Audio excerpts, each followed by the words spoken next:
3D देखिए, pelvis का 3D city है। इसमें 3D में हम सारा इमेज को दिख रहे हैं। पहले तो मैं आपको बताना चाहता हूँ कि सूप के आकार के जैसा देखिए एक हड्डी दिख रही है, सूप के आकार के जैसा, हाथी के कान के जैसा है। ये आपका इलियक बोन है। इलियक से जस्ट यहाँ पे एक लाइन आ रही है, इस सैक्रक इलियक ज्वाइंट होती है, एसआई ज्वाइंट इसको हम बोलते हैं। देखिए लाइन जो है इसको सैक्रक इलियक ज्वाइंट बोलती है। और यहाँ पे एक बोन दिख रहा है, इस बोन के पास जो है ज्वाइंट के पास सैक्रम एलम, इसको हम सैक्रम एलम बोलते हैं। और ये बॉडी का पार्ट है, ये बॉडी है, L5 वर्टिब्रा का बॉडी है।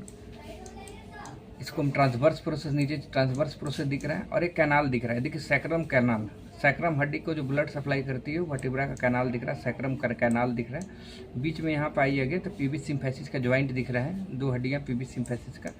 और ये फोरामेन है, ओब्यूरेटर फोरामेन इसका नाम बोलते हैं। ये होल के जैसा जो दिख रहा है ओब्यूरेटर फोरामेन है।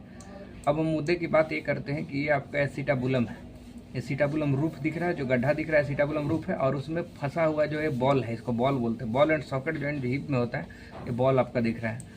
बॉल के पास एक गला दिख रहा है, नेक दिख रहा है, फीमर का नेक है, देखिए बीच वाला पार्ट को नेक बोलते हैं। और ये हेड है, जो फ्यूज किया है वो हेड है, इसमें लॉक हो रहा है वो हेड है।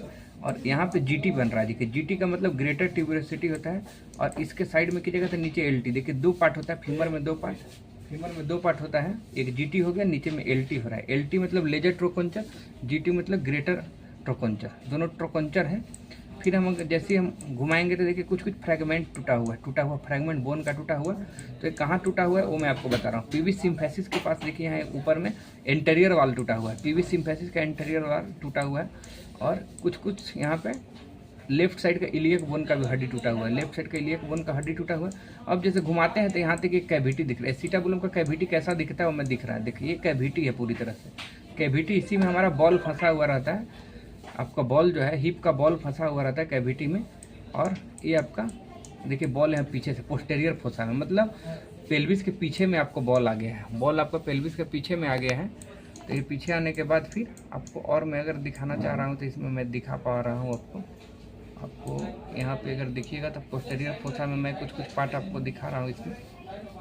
ये आपको जैसे कीजिएगा, अब यहाँ देखिए पीछे ये फंस के पूरी तरह से पीछे चला गया, इसको डिसलोकेशन बोलते हैं, हिप का डिसलोकेशन। एसिटाबुलम रूफ का डिसलोकेशन, हिप का डिसलोकेशन दिख रहा है पूरी तरह से। अगर इसको हम फिर रोटेट करके और देखेंगे तो ये देखिए पूरी तरह से दिख रहा है। इसमें बॉल देखिए यहाँ फंसा हुआ है, ये यहाँ पे फंसा हुआ रहता है कैविटी में, लेकिन ये बाहर में दिख रहा है, ये आपके एसिटाबुलम में दिख रहा है। और ये आप पूरी तरह से पेल्विस बोन दिख रहा है। इस टाइप का फ्रैक्चर हम लोग देखते हैं।